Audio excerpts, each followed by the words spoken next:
Hey guys, TheJordude here from Complexity Gaming, and I'm here with a kind of a perspective and insight video on the final series that I had in a recent tournament I played in and took first place in at the University of British Columbia. It was like a local LAN event, and one of the organizations that helped run it, called Van Hearth, they wanted me to do this video. So just to give a bit of insight on my plays and stuff. Hopefully I can remember what went on in my head during that time. But yeah, let's just go over the VOD and I'll just talk about my stuff, I guess.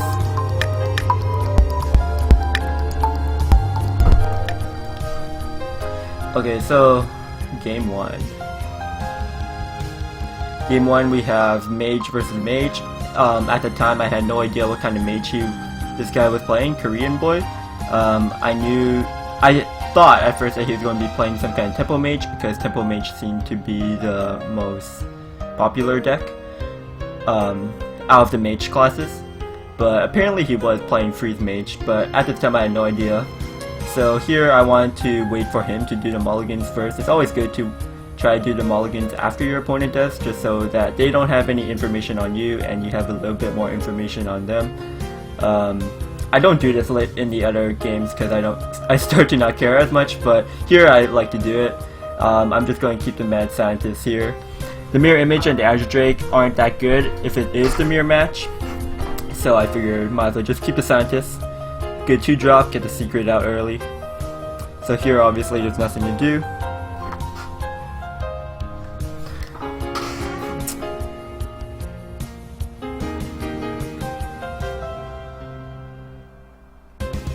And sorry for the black border around the game. Obviously you can see this guy when they were recording, they're just doing Windows mode, not full screen. They should have done full screen. I'll tell them to do that next time. So here I just want to play the scientist. There's no point playing the Source's Apprentice here. I'd rather get the scientist out quicker. So at this point I still don't know if he's going to be a tempo mage or not. So I'm assuming that he still is a tempo mage. The Mana Worm was actually a really good draw. It lets me fill out my curves a lot nicer, play the Apprentice. And then here I'm trading into the Scientist, because if I suspect it is Tempo Mage, I want to test for Counterspell, and I want to proc Counterspell off the mirror images. But here we see it's not Counterspell, so I'm thinking at this moment that it is a mirror entity.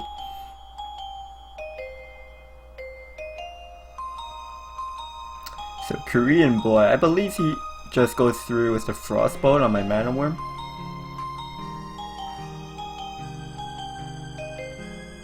So there's the Frostbolt. Coins ping. Okay, that's fair play. I found that play a bit weird at that time because he just coin ping to ping my Source of Prayers again, so I'm like, okay, sure. It's fine. That means he's using 2 more mana again next turn. Not too big of a deal. Unstable Portal is a really good draw to go with the Arcane Intellect. And the Rathgar was really good because if that was Mirror Entity, if it was a mirror match, then I would be able to proc the Mirror Entity and trade my Apprentice in. So I would get board control, proc the Mirror Entity, and deal 3 damage to him. And that ping to the Apprentice would have been useless. But as we can see, that was not the case.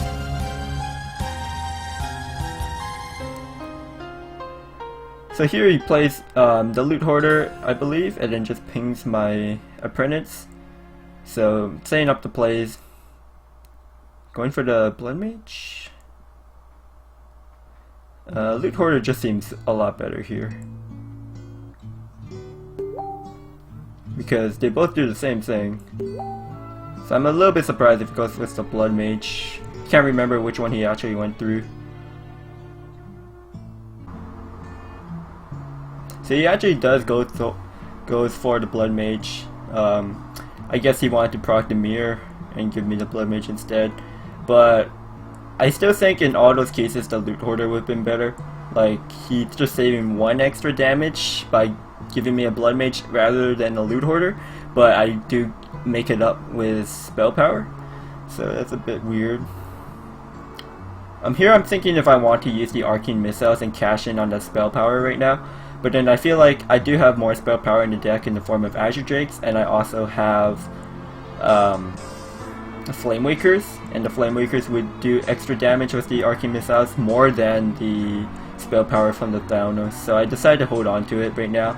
I don't really have much things to do in my hand, so there's not really a reason to play the Arcane Missiles right now. I don't need to fill out that curve and use my mana as much. If I did have like a turn 6 play and then followed up by Boom and Rag, then I would possibly use the missiles there. So there's the Flame Waker to go with the Arcane Missiles that I was waiting for. And it's like really good because we're getting an extra 3 damage off the Arcane Missiles from the spell power and the Flame Waker. So each missile is like 6 damage. I want to hit first because I don't want... The reason why I attack before killing the scientists, or try to kill the scientists with the Arcane Missiles, is because first of all I saw that it was mere ice block rather than ice barrier. So by killing the scientist last, he actually deny him from getting the armor. And the reason why I want to deny the armor is that if he draws into his second ice barrier, then he could just play it again and he would get an extra 8 more life. And as you can see, I actually don't kill the scientist, which is kind of ideal for me. I didn't want to kill the scientist this turn. The reason why I didn't want to kill the scientist was that I want to give him a one extra card in his deck where he might draw. And drawing into your ice barrier rather than getting it off your scientist is quite a bit worse. So by not killing off the scientist, I give him a higher chance of getting the secret, which just lowers his chance of getting a good draw.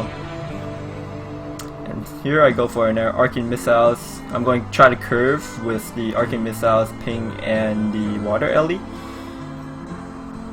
The reason why I did this over just playing Boom was because against the Freeze Mage, the Boombox can just kill the Freeze Mage. It stops the Freeze Mage from being able to use board clears like Flame Strike, Blizzard, etc. because the Boombox would just kill them. At this stage when you play the Illuminator, I was actually not sure if it's going to be a Giants Mage or not, because usually when I see Illuminators in the past, it usually had like Molten Giants and stuff, like the old list. But I wasn't too sure here. In this situation, I actually don't want to attack his face because I don't want to give him that extra 8 armor from the ice barrier at this moment, because he would just be netting life and it would be harder for me to kill him. From my experience as playing Tempo Mage against Freeze Mage, giving him that extra 16 life from proccing those 2 barriers is like such a big deal. And because you're mage and you have that inevitable damage from your hero power, it's fine to just put them at 1 somehow with like burn spells and then just start pinging them down. So here I just play Rag, and since I don't want to give him the armor, I'm just going to kill off this Illuminator. I also check if he's going to have duplicates in the deck or not, which he doesn't. So the Rag came in for 8, puts him at 7, which means I can pop his block next turn, unless he deals with my Rag.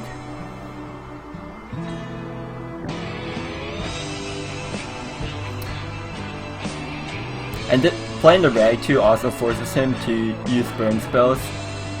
Usually when the Freeze Mage can play an Alexstrasza and not die the following turn, they could just kill you with double Fireball Frostbolt. So by forcing the removal onto the Rag, it stops him from just killing me after the Alexstrasza. And here this is actually like such a value Rag, because not only did it 8 to his face, but it forced a Frost Nova, Ice Lance, and a Fireball off of him. So I top decked the Fireball here, and I'll just auto-play it, because putting him at 1 and popping his block is just amazing. It forces him to have either a Heal Bot or the Alexstrasza, or the second Ice Block to survive next turn. So I just put him on having the answer here, which he did have the Alexstrasza. Pretty unfortunate. So I can't take this extra damage from the Alexstrasza, so here I'm forced to just remove it. I considered the Boom, but I think I eventually just go for the Azure Drake Flame Cannon. I Azure Drake first to see what I draw, and the Arcane Blast was like the perfect draw because it lets me keep my Frostbolt for the burn damage and the Arcane Blast. and Flame Cannon just killed off his Alexstrasza there really nicely. I even get squeezed in a ping.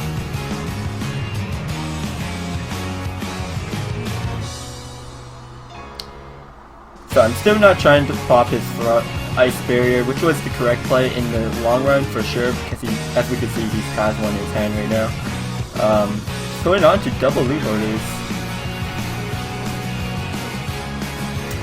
I guess he hasn't had time to play those loot hoarders yet. Like that one loot hoarder on the left, he's been holding on to for like ever. But yeah, right now, I'm in a pretty comfortable position because he just used Alex on himself, so that means he has to win the game. The only way he can win the game is if he plays a big threat that I can't deal with, so I take a lot of minion damage, or he gets a lot of fireballs going with Antonidas. So the one thing I'm worried about is him being to just drop down Antonidas and I don't have an answer to it. But here he's actually going to fireball my Azure Drake, which I'm happy about. Just play the double loot hoarders.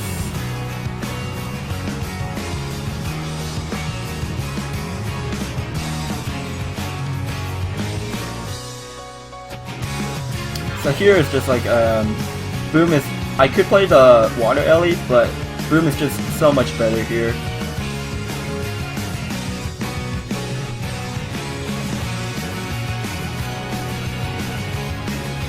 And all of his cards in his hand don't really do much.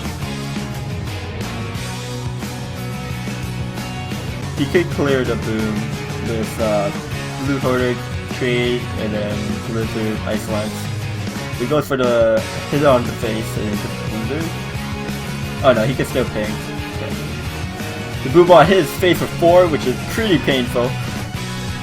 He has to use another Ice Lance here to just kill off my Boom.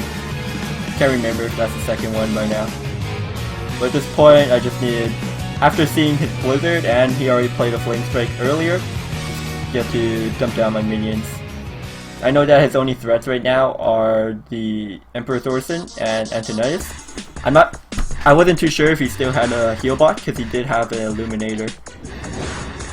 And he just drew dead again with the second block. I'm looking for something to like ideally pop him soon. Or just kill him because he doesn't even have a block at this moment on the board. Korean Boy's draw this game were actually pretty bad in my opinion because he didn't draw into any of his Doomsayers at this moment. So not being able to freeze my board and Doomsayer I think was a huge deal because especially when I'm playing Mirror Entity, when I have Mirror Entity up and he just plays Doomsayer, that's like rip my board. But he wasn't able to do that and then play an Alex onto my empty board aggressively. So that's probably why he lost this game. Haven't seen an Acolyte either. He did have double loot hoarders, so it's probably one Acolyte in the deck.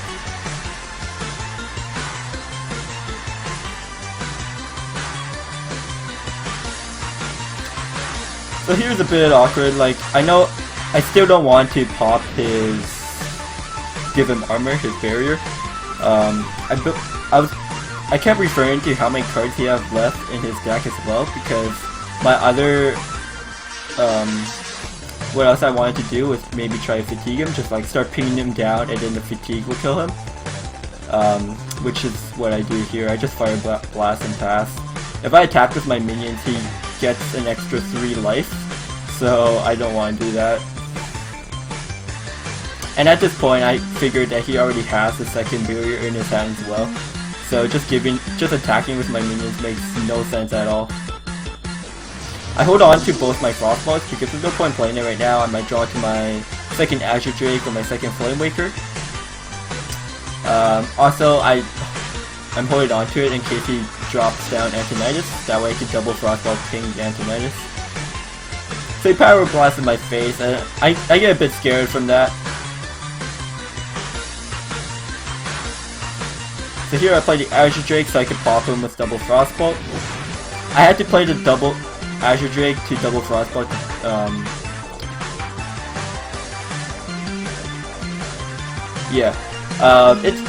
someone was telling me that I made a misplay here, that I could have popped him at 1 or something, but there's no way of doing that. I had to play the Ice Drake first to get the double Frostbolt, because I don't have enough mana to ping here. So I pop him with the double Frostbolt. I could have played the Mana Worm. I actually should have played the Mana Worm, so that's a bit of a misplay. I didn't think about it till the end.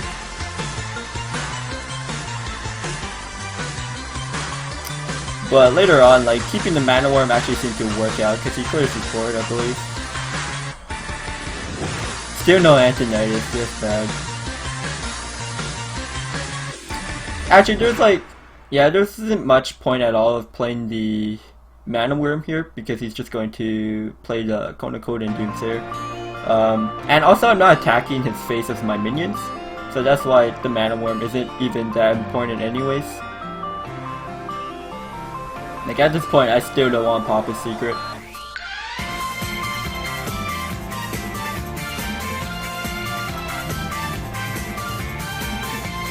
I'm a little bit afraid of moving forward in the video because I don't want to like skip stuff.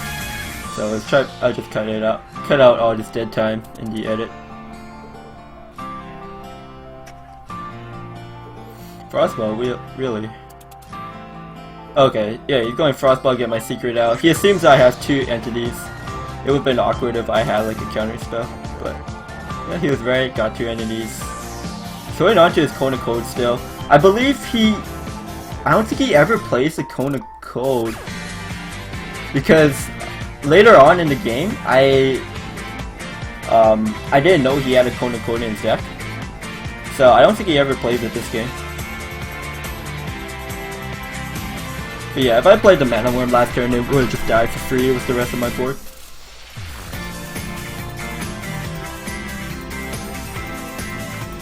So because, yeah, he doesn't play the Cone here. So because he didn't hold on to the Cone, I assumed that at the end of the game, I thought that I played it really well, that because I didn't let him have the barrier, being able to play from his hand, and looking at the cards that he already used in the game, I figured even if he drew Antonitis, even with the Emperor Thorson Reduction, he shouldn't have any spells that he could play with Antonitis on the same turn. So I figured that at this point I already won the game. But it turns out he did have the Kona Code, so if he drew Antonitis, he would have been able to Antonitis Kona Code and possibly pull through. I believe I still had one Fireball left in my deck, so I was just waiting for that as my top deck. And I also had like, no, I used the Arcane Intellect. So it was just one Fireball away from just winning the game instantly. But as you can see, I didn't have it. So here I just go for the Apprentice, Flame Strike, and ping off the Thorson. And I still don't want to pop the Flame. Giving him armor makes like 0 sense again, because he's just denying more life, and I kill him faster just by pinging him in the face 3 times. I actually just trade my Mana Worm because the Mana Worm's not hitting face ever anyways, and the ping on the face here is actually super important because I believe he had exactly the same amount of cards in his deck according to his life. So by the time I pinged him down to 1, he would have been fatiguing for 1, I believe. So I think here he just concedes. Antonitis was the very last card of his deck, which is pretty unfortunate. But if he had drawn Antonitis here, he would have been able to play it and Kona Code.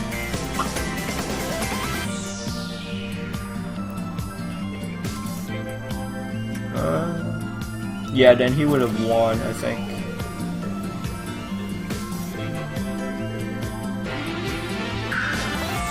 So I think he just concedes here. I'm not sure if this game goes on for one more turn or if it just ends here. But yeah, if he actually drew the Antonitis, he actually would have been able to win that game. But since it was the last card, he didn't have time. Because if he drew Antonitis that turn, he would have had one more turn. And then the turn after, he could just double Fireball kill me. So that's actually really unlucky for him. So, sometimes lucky. We go into game 2. Queuing into the second game took a really long time because I wasn't sure if he was going to go for the Freeze Mage again. I decided to just do like a coin flip, and I decided to go for my Control Warrior. Because his other decks were Druid and Warrior. So the Control Warrior matchup, fine for me. Druid matchup I didn't really want to go up against. That's why at first I was going to queue into Hunter, because Hunter could do fine against Druid and the Mage. But since he was taking really long to think about what to queue into, I decided that he might just go for the Mage again. So I queued in Control Warrior.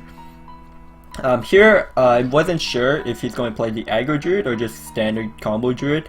All day I was only seeing the standard combo mid-range Druid, so I assumed the same.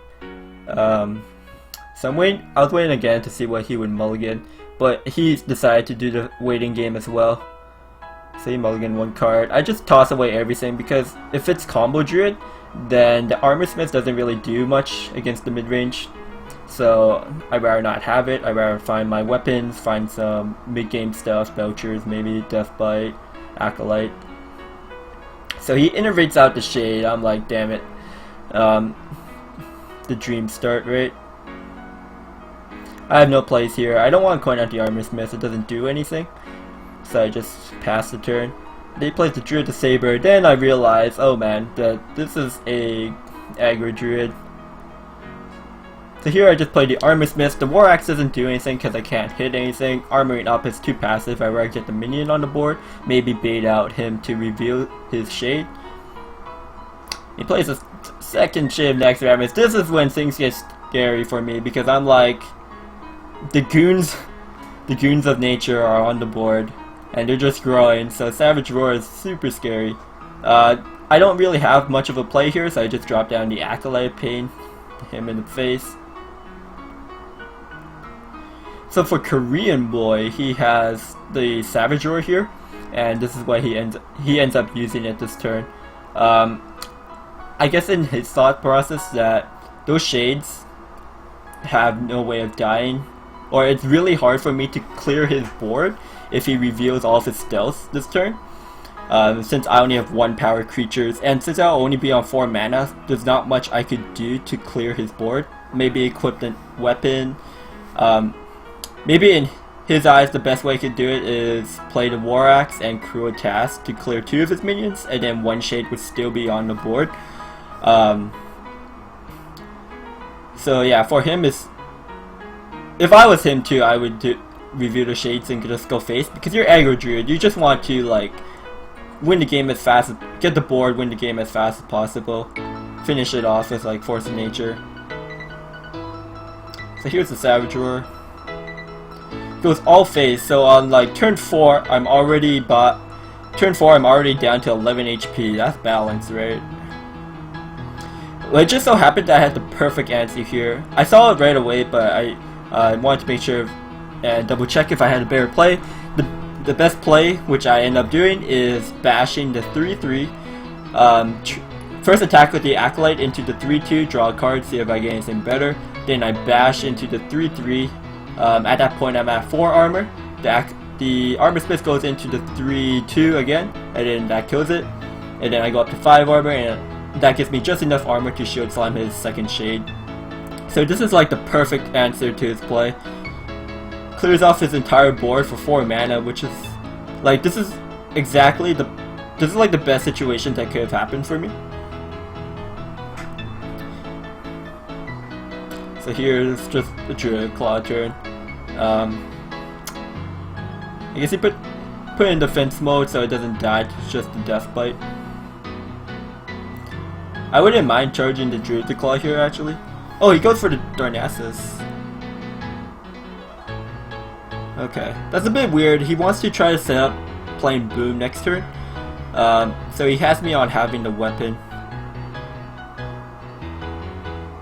So I have 2 options here. I could either go for the Belcher or the Axe. I figured the Axe is a lot better because Druids could have Ancient Allure, they could have Boom, like obviously he has it right now. So I give up the Belcher and just develop the Axe and the Armor Smith, which turns out to be good. He does draw into the Leper Gnome, which is good because it fills out his curve really nicely.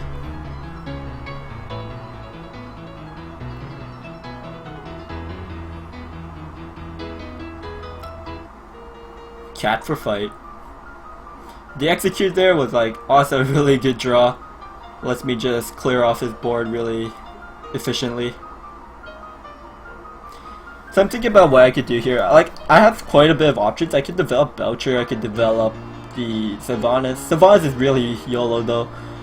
Decided to crew a task to kill off his Druidiclaw and then just trade into the Leopardome and then play the shield block. I should have played the shield block either first or last, because here I'm getting less armor than I should have, or I should have drawn first to see if I had better options. So that's just a small misplay on my part.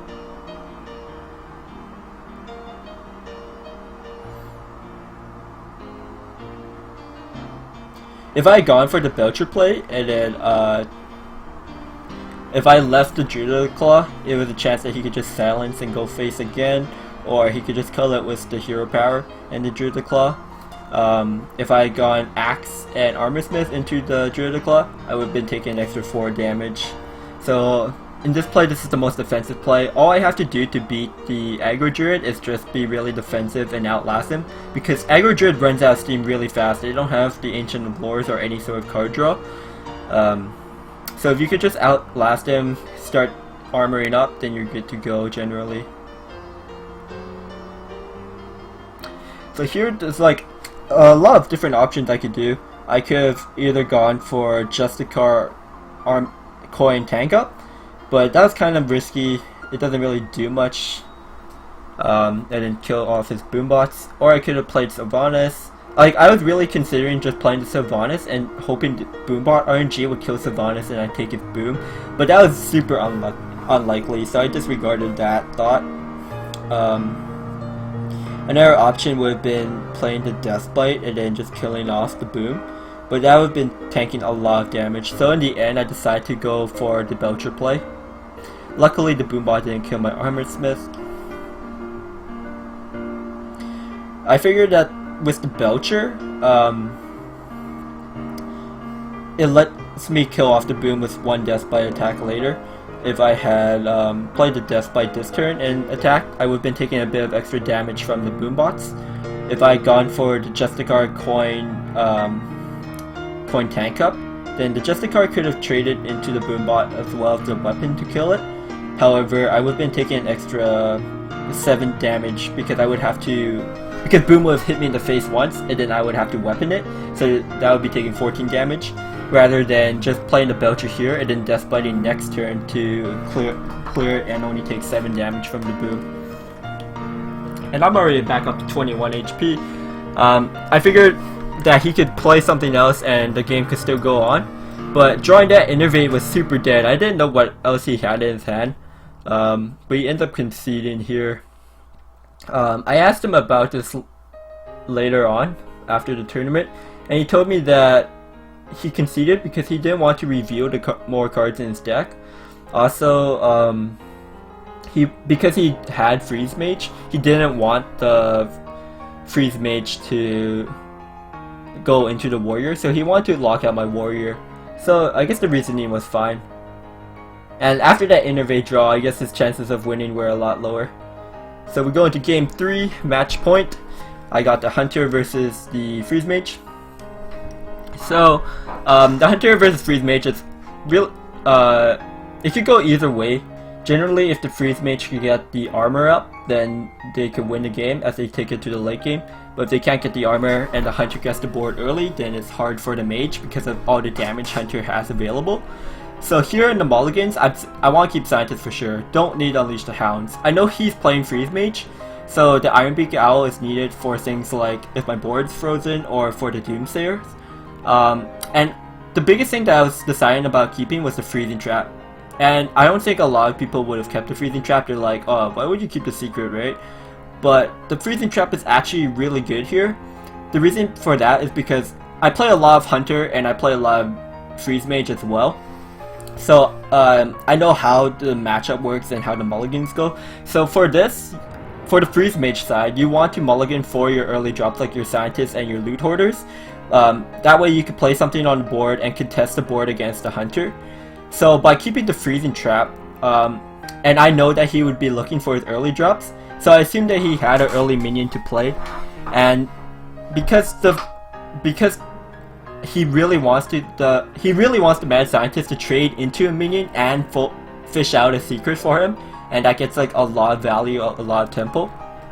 But with this freezing trap, it stops the attack on the scientist, so not only does it stop the trade on my minion, but it also denies the secret, which is also really big because that means there's a secret in his deck that he can't pull out for free. He might draw into it, and that means he has to invest 3 mana to play the secret.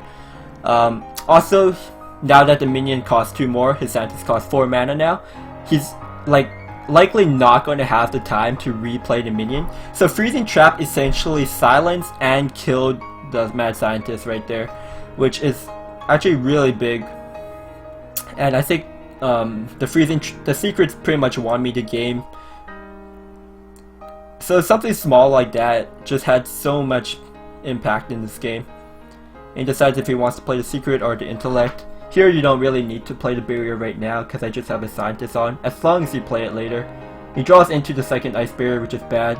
So again, like, just because the scientist denied him the secret draw, he might have pulled out that block from the scientist, so he might have drawn something better from the intellect. So yeah. Here I just hero power snake traps, is mana efficient. I don't want to silence the scientist because I want to silence doomsayers. So I just hero power, attack phase, play the trap. Either trap is fine here. The snake traps, obviously he's going to get the second secret now, but that's fine. I get the snake traps out, so it's a bit more extra damage.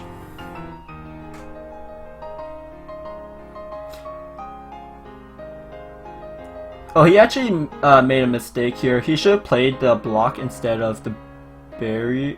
He should have played the block and pulled the barrier out from the scientist, because you want to get the armor before the blocks.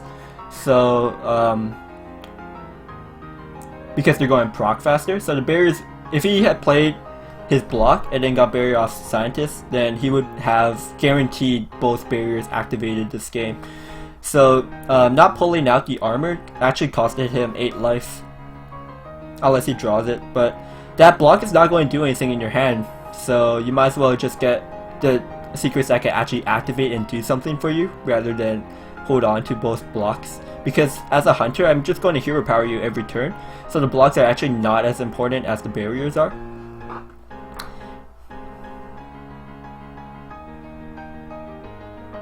So I have another freezing trap up. Similar to what I did to the scientist, the freezing trap is silent. Essentially just silencing and killing the loot hoarder, because he doesn't want to play a 4 mana loot hoarder this game.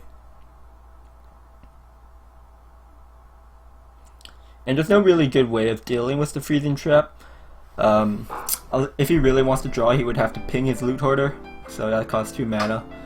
And even then, that's like 4 mana to cycle a card, it's just not good. Sparks to freezing, plays Emperor Thorson.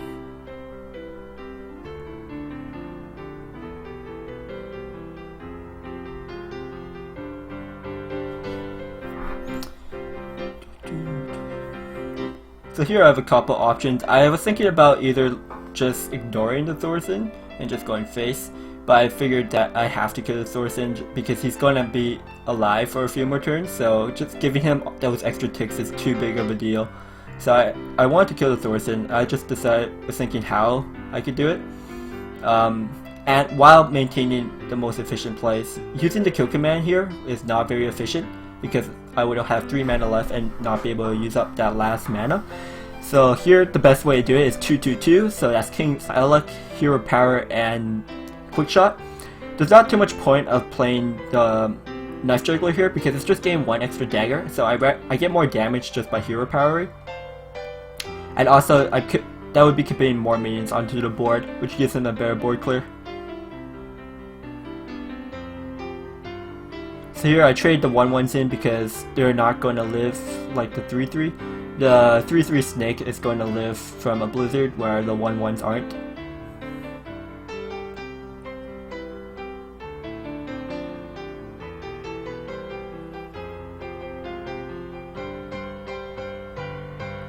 And we're getting a lot of pressure on him. Probably play Boom next turn. But yeah, just those little things that went on this game, like him playing the wrong trap from his hand, keeping the freezing trap, getting the secrets out on his early minions that actually want to do something early in the game, just snowballed the game for me. Like, I have a board, he's like really far behind, he has no way of clearing this. He has a lot of burn with double ice lines and frostbolt, but that's really all that's going for him. He has a couple minions that could draw him cards or gain him life, but they're really expensive to play at this point of the game.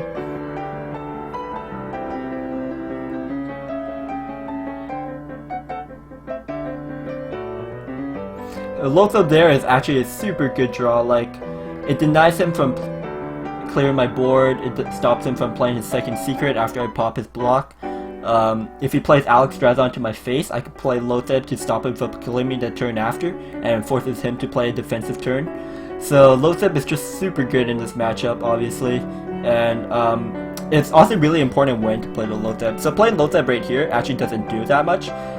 Might keep my minions alive, but I know that Frost Nova would cost 8 if I play Loathsome, and so he would still be able to play Frost Nova next turn. So I decided not to play the Loathsome right now and just wait on it a bit longer until I could get a better board or make the situation more awkward for him. So here I decided to just play the Boom. If the Boom bots hit his face hard, I could possibly pop him with my Burn from hand because I have the kill command. And forces him to do something about this board. He did play Emperor, so if he played Alex Draza this turn for 8 mana, I could play Loathsome the following turn, pop him.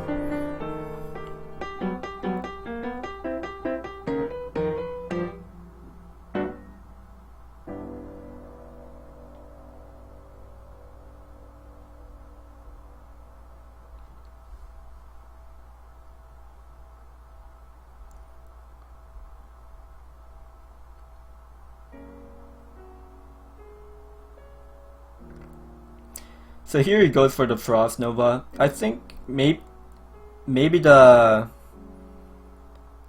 Flame Strike would have been better, just to clear my board, because he's not going to die from my Boom Boss anyways. Well, there's a chance if the Boom Boss hit me hard. So he goes for the Acolyte instead and goes for the card draw. He's searching for the Alex or just enough burn to kill me. So here I see that I could pop him. You could do it in 2 ways. Actually, there's only 1 way. Yeah, so here I see that he hasn't played the Doomsayer, which really sucks for him. So that lets me just Iron Beak out my Boom, so my Boom can attack, kill command, and hero power him. So now I could just forever just keep hero powering him to kill him, unless he has a way to heal. Since I saw that he didn't play Heal Bot, he only has Illuminator and the Alex Strata to heal himself, or he has to play the second block. So he has to like clear my board while not, or freeze my board while not popping the Boom Boss to kill him this turn, and set up the block while trying to win the game somehow. So at this point, like, it's already GG. I have to load them as well. So if he played, he wouldn't even be able to play the Alex plus a secret. I don't think there was any. You would have to have the second Frostbolt. Second Frost Nova, Illuminator, Ice Block. Yeah, he has it. And then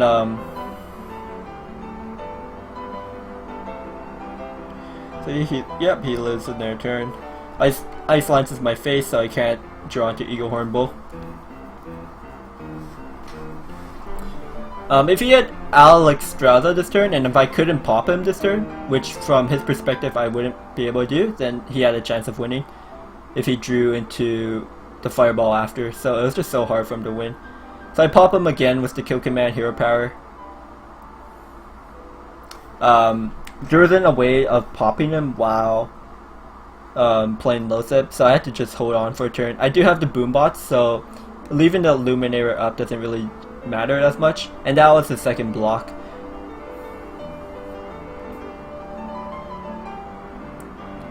So yeah, there's actually no way you could win. I guess you'd have to play Blizzard. Yeah, Blizzard and the Boom Bots would have to be like really bad. So he just dies here. And that's GG. So I took the series 3-0. Won some good money. Had some all-you-can-eat sushi after. But yeah, those were the games. Really good series. Really good tournament. Fun tournament. It was a long tournament for sure. It started at 11:30, didn't end until 9. But yeah. So thanks for watching, guys. Go visit vanhorse.com if you want to keep up to date with all the local Vancouver's Hearthstone news and community stuff.